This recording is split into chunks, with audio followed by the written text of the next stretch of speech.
اعمال جیسے ہوں گے وہ اس حالت میں ہوں گے، اور کوئی پسینہ ان کے گھٹنوں تک ہوگا، کسی کا پسینہ ان کی کمر تک ہوگا، کسی کا پسینہ ان کے سینے تک ہوگا، اور کوئی پسینے میں خود ڈوبا ہوا ہوگا جس طریقے سے انسان پانی میں ڈوبا ہوا ہوتا ہے، اور اس قدر بدبو ہوگی، پریشان ہوں گے، لوگ یہ چاہیں گے مولا یہ دن فوراً گزار دے اور جو فیصلہ ہوگا وہ بعد میں ہوگا، لیکن یا اللہ آج جو تکلیف اور اس تکلیف سے ہمیں پار کرا دے۔ تو حضرات محترم، وہ اس قدر آپ یہ دیکھتے ہیں کہ جس قدر ماحول آج ہم گرمی کو دیکھ کر ہم سوچتے ہیں کہ آج بڑی تیزی کے ساتھ گرمی تھی، آسمان کی طرف ہم نہیں دیکھ پاتے، زمین میں پیر نہیں رکھ پاتے، باہر نکل نہیں پاتے، اتنی گرمی ہے، لیکن اس دن کو ہم یاد کریں کہ جس دن یہ زمین نہیں ہوگی، بلکہ فرمایا گیا آسمان اور زمین لوہے اور تانبے کے ہوں گے، اور سورج سوا نیزے پر ہوگا، انسان کو کسی کی پرواہ نہیں ہوگی، ہر کوئی پسینے میں شرابور ہوگا، لیکن جو نیک اعمال کیے ہوں گے وہ عرش کے سائے تلے سکون سے بیٹھ کر سب کو دیکھ رہے ہوں گے۔ تو ہم بیٹھنے والے بنے یا فیصلہ ہمارے ہاتھ ہے، کیونکہ میرے آقا فرماتے ہیں، رب فرمائے گا کیا تمہیں کوئی بتانے والا نہیں آیا تھا؟ یہ انبیاء کے لیے ہے، یہ انبیاء کی جماعت، انبیاء کے بعد علماء وارثین ہے۔ رب فرمائے گا کیا تمہیں کوئی بتانے والا نہیں آیا تھا؟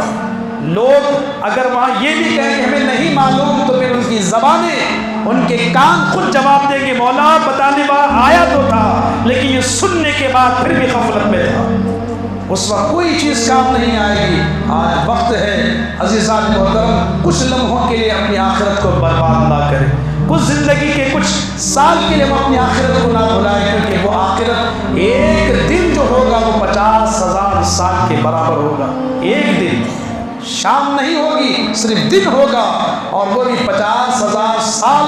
جو گزارتے ہیں اس کا صرف ایک دن ہوگا، اور وہ ایک دن ساری مخلوق کا ذرے ذرے کا ہر تنکے کا حساب دینا ہوگا۔ آج ہم حساب میں گھپلا کریں، آج ہم دھوکہ دیں، سوچتے ہیں کچھ دھوکہ دے کر میں کچھ کما لوں، یاد رکھو سارا وہاں پر ڈسپلے پر آ جائے گا کہ تو نے کب کہاں کس کو دھوکہ دیا، اور ان دھوکے سے پیسے سے تو نے کیا لیا، کہاں خرچ کیا، ساری چیزیں سامنے آئے گی۔ اس وقت شرمندگی سے ہمیں بچنا ہے، تو آج ہمیں توبہ کرنا ہے،